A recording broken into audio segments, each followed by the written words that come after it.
The following content is provided under a Creative Commons license. Your support will help MIT OpenCourseware continue to offer high-quality educational resources for free. To make a donation or to view additional materials from hundreds of MIT courses, visit MIT OpenCourseware at ocw.mit.edu. Okay, so this is the second part of the class, and this is the last part of the semester. So I think we've traveled a lot. You know, we've investigated so many difficult issues, I think. And I want to give you credit actually for throughout the semester for being so open, honest, and being able to engage into difficult issues. And each time that you guys are presenting, you might have remembered me nagging you to get deeper into personal issues and not just be abstract. And the reason is because I think you make a much better case, whatever you want to argue, if you can bring your own biography into it. And I think overall I think it worked. In fact, I myself, learned so much throughout the semester from listening to some of your own personal discoveries about yourself, about issues of race, language, gender, sexuality. And I give you lots of credit for that because it's risky.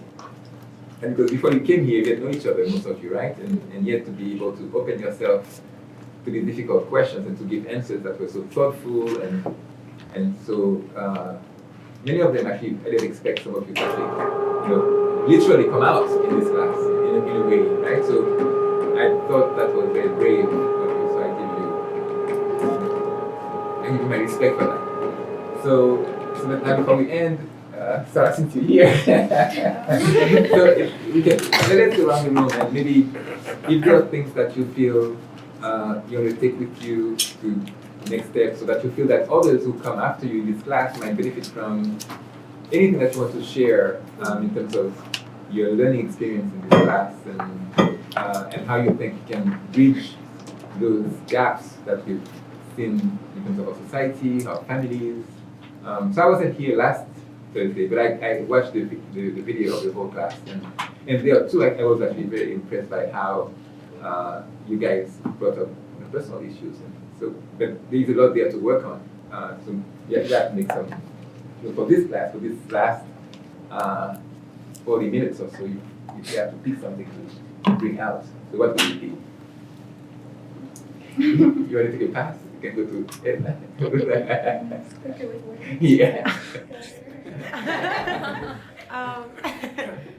So, I'm not sure if I fully understand what I'm supposed to say, but I'm going to say what I was thinking. So for me personally, throughout this class, I think I realized I explored myself and my identity way more. And I think I was forced to ask questions about myself that I hadn't. And for me, the main thing I realized is how uncomfortable I am with being multiracial. I enjoy being multiracial, but I didn't realize that there's parts of me that don't necessarily fit together. And how I don't really see myself as one certain race or whatever. And I think, the things that helped with that were our personal essays and definitely the free writing assignments that one of the guest professors had us do. That got pretty deep. And I was kind of oh crap, I have to write at 9:30 in the morning when she first said that. But then I really enjoyed it as it went on. And I think maybe bringing out more multiracial topics next year would be beneficial to people like me who didn't even know that was a problem within themselves. And I think also a really interesting topic that we went over was I think what do we call it, faking? Oh no, passing, and how that's a privilege and talking about all the controversial issues on that. And I don't think I really also thought about that before this class. So that was something I benefited from. So you said faking instead of passing. Yeah. And that reminded me of a comment that Cynthia made back then, right? That often when we think of passing, we think of it as something which is negative. But I think Cynthia made that point, which I remember very well, that was very important, that the notion of passing should not be viewed from that perspective. And there's a way that one can think of passing as a normal survival strategy in a way. So maybe that's a nice segue into Cynthia, but you don't have to talk about that, but we can. Can I actually have another moment? Say it again? Nothing? Can I have another moment? Sure, of course. You can go to Brooke and then come back.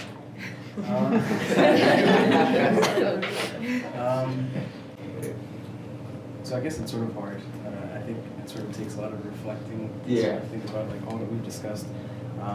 But just on sort of a quick note, one of the things that this class has sort of solidified for me is the importance of conversations. And so I think most of the learning that I've done in this class and other sort of seminar-based classes sort of pales in comparison, or what I learned in my technical courses pales in comparison to the things that I learn in classes like this. Because at the end of the day, I think most of the learning comes from those around you, your classmates, the set of experiences that they have, more so than what you learn in these technical classes. There's a saying that says like 5 years after you graduate, you won't remember 90% or whatever what you learned in college. But I think what you do remember is sort of these sort of conversations that boil down to personal experiences. And so I think, again, there is challenge in this world of sort of approaching people who aren't really willing to have these conversations. But sort of changing yourself is the first step. And I think if everyone sort of makes this, or has this realization, takes a step towards making this change, it's very idealistic, but I think the world would be a better place. And so I think that's probably one thing that I've gotten from this class. Oh man. Bouncing off of what Brooke said, I think one way in which I would like to see this class grow is the integration of having some sort of conversation, like open discussion instead of debate, with someone who does not come from a similar ideological background as most people in this class, to try to sort of gain practice in having discussions with someone who's a lot different from you, and developing a common trust and coming to see each other's viewpoints in a way that would be more informative than what one could do among a set of like-minded individuals. Let's see. So one thing that I enjoyed about this class, I can distinctly remember one class that literally blew my mind. I think I turned to someone and was like, oh my gosh. And that was when we interrogated what MIT was as an institution and where we sit in this field, in this hierarchy of social, in the social hierarchy in the US. And I think when coming to MIT, I was willing to give the institution a free pass a lot because I felt that I was getting a lot from the experience. But I think now that I'm a senior and all the seniors here are last day of classes, you guys. Now that I'm at this point where I can think back on what MIT has done for me and how it functions, I think I'm better poised to think more critically about the institutions I choose to join in the future for postgraduate education and after. So I took this class as a challenge to myself because at the beginning I knew about the prejudices and stereotypes that I had been taught, and I wanted to get rid of them. And I think this class has helped a lot with that, just by hearing everyone else's perspectives from the readings, from looking at the world by taking a step back and looking at things as they are and not how we were specifically taught that they are. And I really appreciate that. I want to from here on, I want to move forward and try to figure out how to be an ally from an Asian American perspective, because a lot of the times Asian American families try to be the status quo. My parents have always taught me to try to be, not explicitly but implicitly, try to be as white as you can. And I think that was a really difficult lesson to go through, and then come to a place like MIT, which is so diverse and which has so many different backgrounds, and to come in thinking there's a hierarchy where there isn't, and now going forward trying to break that down. A lot of what I was thinking about during this class, for me personally, was comparing and contrasting, because I come from I'm from Zimbabwe, so there's not a lot of diversity, and this was an entirely new experience to me.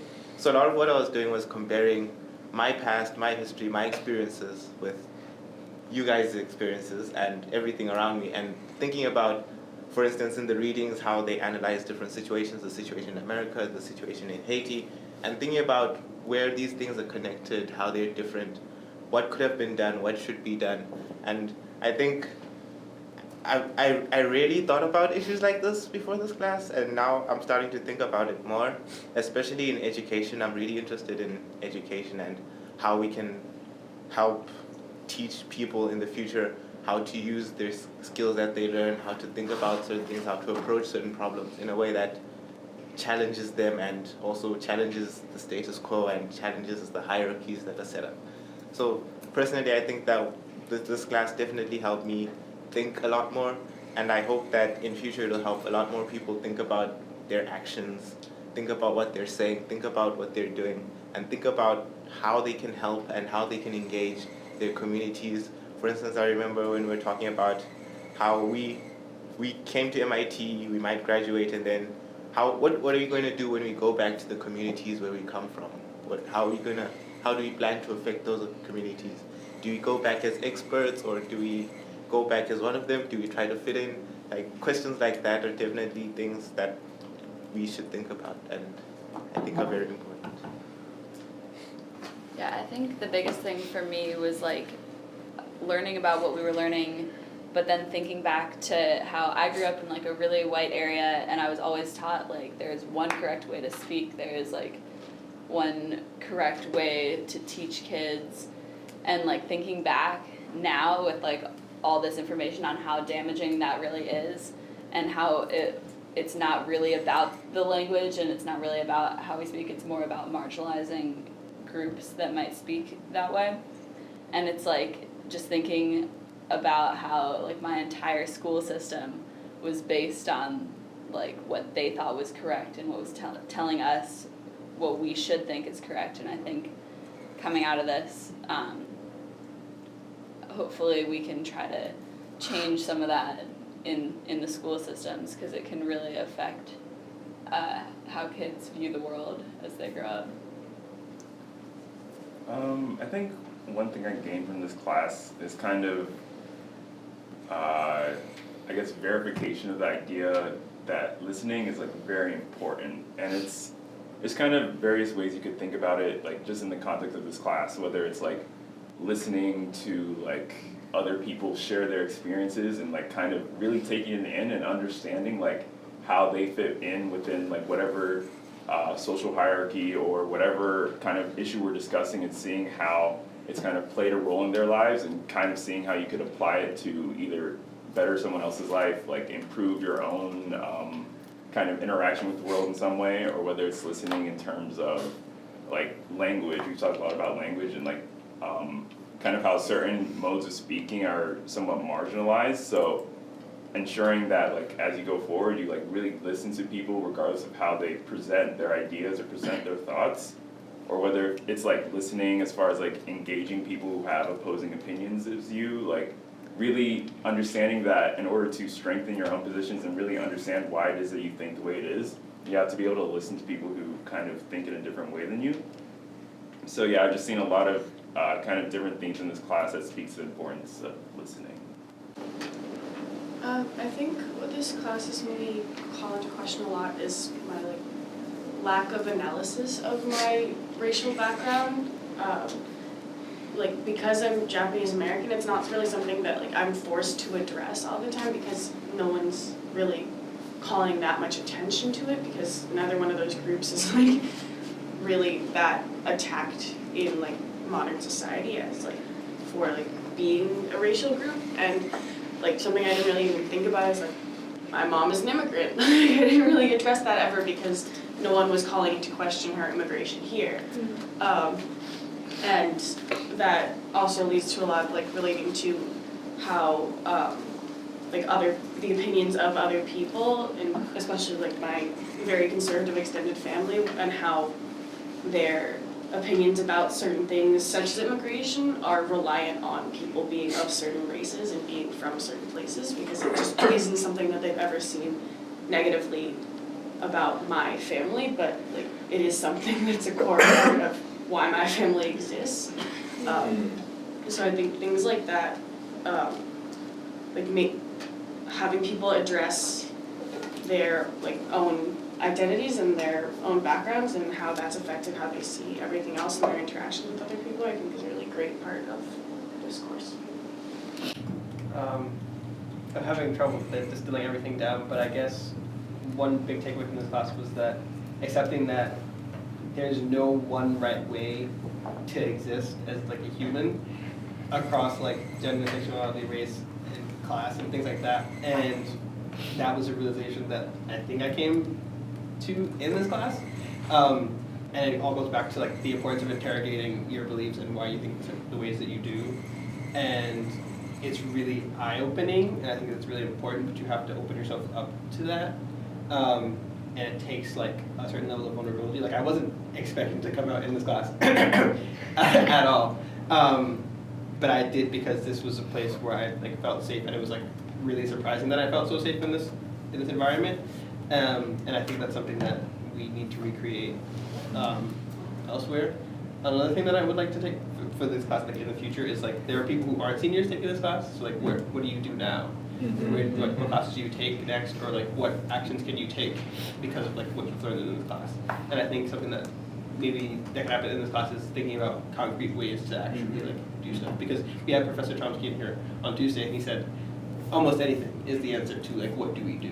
So maybe having some sort of initiative like coming out of this class is to like make change, maybe just at MIT or just like in Boston or in the world at large.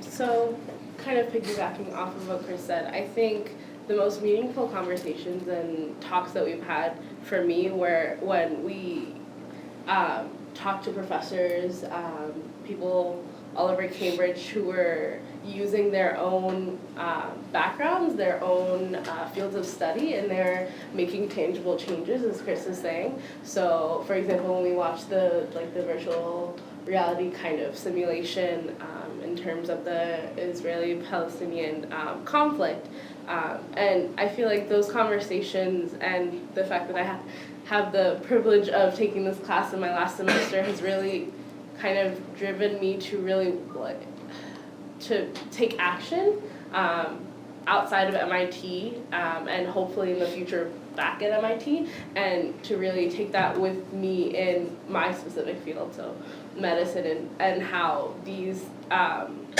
various identities can really affect people's kind of healthcare and that's life or death. And so I feel like that has really been eye-opening for me, and that's kind of driven me to action. Yeah, I think for me, from this class, it's made me more aware of how many things I don't. For example, well, I didn't know about the Haitian Revolution when it occurred, and I didn't really question it during the time. But it's all the things that we aren't taught, just because a lot of the history that we learn is taught from like a very like westernized perspective. So I feel like it's very important that this class teaches us that there's always many ways to view certain things, and there's certain many things that aren't necessarily taught just because I guess society just doesn't want us to know about these things, so then we could learn from this. I think similar to what Herman was saying, I think this class has really brought up the idea of taking action. And a lot of our readings, like passivity was just like there all the time. Like people, I remember in Anita Sereno, where the captain was just like, oh, that's really strange, but I guess that's just the way things are. And so he was like, he noticed that things were wrong, but he didn't do anything. So I think just trying to take action, and many of you mentioned like interrogating yourself is an important way to do it. And I really liked the first assignment, which was a linguistic autobiography, and I felt that just thinking of my whole life in terms of the languages I grew up reading, writing, and how they were presented to me, was a really good way just to look into my own self. What I think would be better in future versions of this class would be maybe talking together in smaller groups in order to, yes, I think it's easier just to talk about yourself in that way. For some people are more comfortable. I think the only time we got to do that was last Tuesday when we had Professor Alemon here, and we worked in like groups of 3, and that was really cool. Okay, thank you. Thank you. I think, so what Sarah just said also, hearing what Vermoon said, and also what Chris said, we can try together, because this class, I hope, will be offered many times again here, as long as I'm alive, I hope. And actually, we're thinking of next year, I might do it with Fox Harrell. So, from that perspective, maybe you guys could share with me what you think could be done to implement what you guys said in terms of taking this knowledge and into action. Because throughout the semester I was struggling with what kind of projects do I assign, because I often felt that it would be so nice to do a project that puts you guys in the world, not just writing an essay, And I try to see whether something could come up spontaneously from you that you could own and say, well, I want to do this. So how would you advise me in the next cycle of this course to make that happen? To do projects maybe throughout the semester, or maybe later on, or optional projects that would really turn knowledge into action. Okay, so Elena, and then that, and then So maybe something is like, I still think you should have the essays, because at least for me, they were pretty beneficial in exploring myself. Yeah. But maybe instead of having like the essay revision, although I think like revising your essay is important, I think that could be done throughout your essay process instead.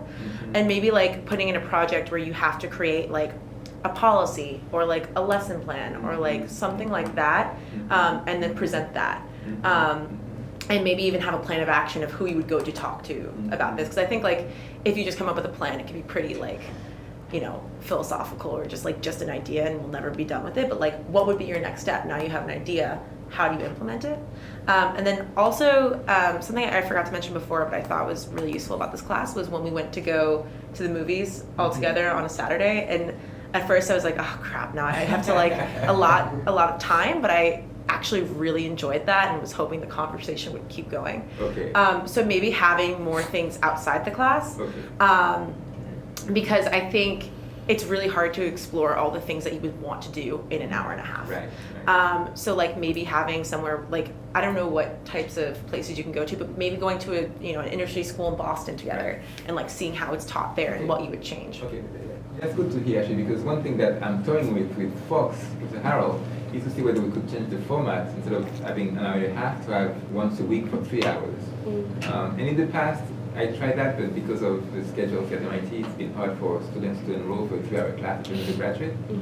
So we stepped away from that. But now we're thinking of whether we should do that, and then maybe in 3 hours we could go someplace else. Yeah, I think that might be beneficial. I know like negotiation at Sloan does it at like Thursday at like 5 or something like that. So it's hard to schedule like a 3-hour class during the day, but if you do it as a night section. Okay. Yeah. Okay, okay, thank you for saying that actually. So I'll report back to Fox and we can see what. So there was Lena, and then Sarah, and then Jackie. Well, it's related directly to what she just said about the time. Okay. It's just like a short thing that having a class at 5 would be difficult because there's a lot like no athletes can participate. Yeah. Because they practice from 5 to 7. I see. Okay. Yeah, there's another section at 7, I'm pretty sure. So. Most of the classes are from 7 to 10. 7 to 10. Yeah. Okay. Yeah, Alina was talking about projects, and I think that could definitely work in this course. I think one thing that I've really wanted is to be able to affect change within the context of this course and sort of have a reason to do so. Based on the readings, I would like to go into school and say, let me try my hand at teaching kids in this way and see if it actually works. So if you wanted to organize that sort of thing, it could be cool to also work in small groups and maybe diversify. We have a ton of different courses in here. But I think there's a lot to be gained by going out into the real world. And I think, this is just me agreeing, but I think a 3-hour course would be a good decision. Okay. Sarah. So I think just an idea stems from what Colin said about talking to someone with a different ideological perspective than yourself. So maybe like having students go in like groups of 2 partners out into the world and like maybe interview someone or like share some of the information you learned. Like the Haitian Revolution happened. It was like one of the most revolutionary revolutions. Like, did you ever learn about it? Why do you think it did? Something along those lines. Okay. So going back to Dina's point, so in terms of going to the schools, I have some good news, which is that I think I shared an article with you about this new program that's being launched in the Boston Public School, this English program. And Vivian Tam, actually, she's ethnically Chinese, and she had launched a English program, Chinese English, in Cambridge, which is doing relatively well from what I hear. And then she's also responsible for launching this Haitian Creole English to English program. And she's offered that if there are students in this class or in other classes that I teach at MIT, if they want to come and volunteer and take advantage of that new program in terms of doing any research that's socially based or empirically based or even having to do with measuring students' learning gains, she would be happy to work with you. There is one student in my other class, Jose Esparza, was gone there now twice and was going to be going on a weekly basis to the meetings to try to understand how they're creating this new program where there'll be, I think, half kids who speak Creole and half who don't speak Creole, and it's going to be truly bilingual. So you get American or other ethnicities learning Haitian Creole, and you get the Haitian Creole kids being included also learning English and being taught in English. So I think it's a really, I think, quite a radical move for the Boston Public School. They've had other programs of that sort, but never one involving a non-imperial language. Typically it's Spanish English, French English, Chinese English, but it's the first time that they're doing one that includes a language like Haitian Creole that's been over the years, as you know, stigmatized in various ways. So we're excited. There's been some pushback, including pushback from Haitian parents. Some of them would prefer to have it in French, as you can imagine, right? Although they don't speak French, but it's a typical neo-colonial desire for assimilation into a superior language, so to speak. But I think there's been some good progress in that front. In fact, Noam Chomsky was here Tuesday. He had an interview, which I put on my Facebook page. If I can send it to you, where it was me, him, and the assistant superintendent of the political system. Her name is Parsa as well. She's from Mexico, but she grew up in California. And it was a very interesting exchange between the two of us, where Chomsky was talking about the importance of promoting these local languages for really for liberation of the spirits of the mind. So I think that those are good suggestions. Those are very good suggestions. And since Harold he has this strong background in computation, and as you saw, doing projects involving virtual reality, that might be another part where you can do action in the course. With just based on what you said, like with Fox Harold and the computation part, I thought it was really interesting, like learning about what he was doing. But I think if there was like I don't know if this is where you were going, but like if there was more of a requirement to do more computation-based things, I probably would have strayed away from this class. Okay. Because so I'm not like the stereotypical major here. Like I'm a business major, right. But I think I would have been like slightly intimidated if there was like a CMS type project in here. I see. Okay. So maybe like making that one of the facets of what you can do, but not a requirement. Okay, that's good. Okay, yeah. Good to hear. Thank you. I think also taking advantage of the learning styles of the students in the class could be interesting. So maybe doing more creative projects or doing projects that people feel like allow them to use their best skills and actually have fun. I feel like. So tell me, Cynthia, so if you could have done a project that was creative, what would you have done? Just to get a sense of what you could think of in the future. Just off the fly, I maybe would have made like a 10-foot tall paper mache person and written like, I don't know, stuff all over it and then put it in lobby 10. Okay. Like negative comments or like anything, just like stuff that. That's interesting. That's okay. And then they would have to have a part that includes communication of some sort. So how would you do that? So you would do that and perhaps have a paper describing why you did it, the mission of what you've done, and the objective that you're trying to accomplish. I mean, if it was just like a black body or like a brown body of some sort, I would even just leave markers and stuff for other people to put messaging on it. I feel like would be like giving. I think art is a great way to give people an entry into having those conversations. That's and like great. It would be an artifact. Excellent, excellent. In fact, I'm so glad this is being recorded, so that we have this, really, because that way we have this. I can watch it with Fox, Farrell, and then we can play around with ideas. This is great. So, actually, anyone has concrete suggestions like that? So the two of you. So a class I wanted this, I don't, maybe you've taken it, psychology, gender, and race? No, okay. It's taught by a psychologist who works in the local area. I believe her first name should be, I forget her last name. But the part of the class is like training, or like doing mock training in how to present cultural awareness presentations, where you go with, you basically form a group of students and kind of teach the other students who are role playing either like college frat, members of a college frat, or like 6th graders inside of local Boston public school about like different, about how some things that they may be doing could be disparaging to minority groups. And it could be interesting having a conversation with her to see like what things she incorporates into those presentations and if that would be useful inside of Black Matters. Okay, that would be useful. It would be very useful. Dina? No, I was pointing out. Oh, okay. Oh. So, with the wiki, that I think was the new thing this semester, I think like just another way for us to communicate, like as students, would be great, because just like maybe someone said something in class that you thought was really interesting, and you like only have their email. Right. Like it's like hard to like get in contact, so maybe another like an opt-in way to have like. So the wiki didn't really work, huh? No. Why is that? Why did the wiki work? It's hard to.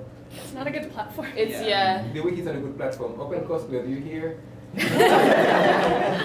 The wiki is not a good platform. I heard that as well in my other class. The students said, we don't like the wiki. Yeah. So this, I never It's not user-friendly. What about like a Slack channel or something, like where you can be more communicative, but also like posting or GroupMe or like a Facebook, like something that we already all use and wouldn't have to go out of our way to. Yeah. Yeah. There was a Henry's. There was no Henry's over here. Yeah. Was it Shupi? What's your Henry's? No, okay. Okay, so Hamlin, go ahead. Yeah, sure. So you were asking what kind of projects, right? So from like the teaching perspective, I think after the classes last week, learning about open and fixed mindset, something that would have been interesting as a project would be to create a curriculum, like just a lecture or a workshop for an age group, whatever age. It could be college, it could be lower, and kind of trying to implement the like teaching techniques that we learn to foster a more open mindset. That would have been a cool like project to explore. Okay, great.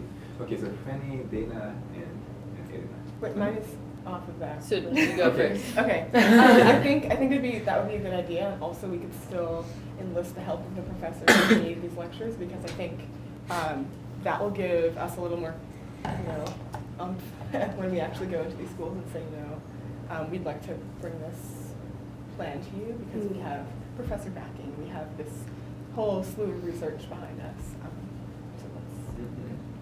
Another cool thing that you could do about like community outreach is, I know one time a couple weeks ago in Amphibious Achievement, we had a bunch of people from Chocolate City come in, and also there's a group, it's like something Latinas, and I don't know what the first part of. Yes. Yeah. So they came in, and Chocolate City came in, and So you have to give some background about Chocolate City, Amphibious Achievement. Make it self-contained. Right. That's Sorry. People might not know what you're referring to. So Amphibious Achievement it's a program at MIT, and we work with Boston public high schoolers, and it's like an academic mentorship program, but also we just like work with them to try to build their confidence, and we also help them apply to college and things like that. And then Chocolate City is like just like it's a living group here on campus, and it's like African American men, and then say it again. Mujeres Latinas. That's a group of like Latina women. And so they came in to talk to the high schoolers in amphibious achievement, and we just had like a discussion about how they feel about what they've been told they can and cannot do because of like who they are. Okay. And it was really, really interesting for everybody. And I think that would be something cool to do. Okay. Like, Do you have a Facebook page? we do. Okay. It's called Amphibious Achievement. Okay. All right, that's very definitely. Thank you. Thank you. So actually, so would Facebook be a better way to communicate instead of the wiki? Way better. Way better. So okay, maybe next year then we should create a Facebook page for the course. Yeah. A page for the course and then a messaging group for the students. Okay. Interface does it. Okay, that's a good idea. That's a good idea. All right. Actually, maybe one of you could create a Facebook page for this group, and that way you guys can keep in touch. And if there are ways that, given what Franny just explained, if there are ways to do other projects that might bring your strengths and your knowledge together to make actual change, that may be something to think about. But you'd have to be responsible for it. Bouncing off your idea, I think it'd be really interesting to like maybe potentially have one project option be like a emancipatory literacy like class